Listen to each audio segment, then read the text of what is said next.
Hello అండి, ఇక్కడ ఒక బెల్ కనిపిస్తుంది కదా, ఇదే జస్ట్ క్లిక్ చేయండి. ఇండియా గ్లిట్స్ తెలుగు యూట్యూబ్ ఛానల్లో వీడియోస్ గురించి ఎప్పటికప్పుడు మీకు మొబైల్లో అప్డేట్స్ వస్తూ ఉంటాయి.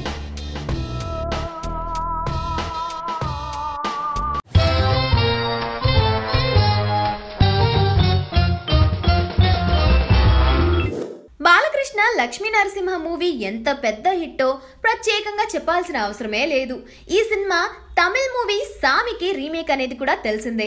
సామి cinema story writer and director Hari. Suriya Singam series తో తెలుగులో బాగా పాపులర్ అయిన హరి ఇప్పుడు ఎన్టీఆర్ తో సినిమా చేయడానికి ప్లాన్ చేస్తున్నాడని టాక్ నడుస్తుంది. ప్రస్తుతం సింగం 3 తో బిజీగా ఉన్న హరి ఆ సినిమా అవ్వగానే ఎన్టీఆర్ కి కథ రెడీ చేస్తాడట. ఒక పెద్ద మాస్ హీరో, మాస్ పల్స్ బాగా తెలిసిన డైరెక్టర్ కలిసి వర్క్ చేస్తే ఎలా ఉంటుందో ఆహా మనం హ్యాపీగా ఊహించుకోవచ్చు. Hi, this is Nani and I subscribe to India Glitz Telugu channel IG Telugu, and for my updates and about my latest movies and everything, for all the news and gossips, please follow IG Telugu.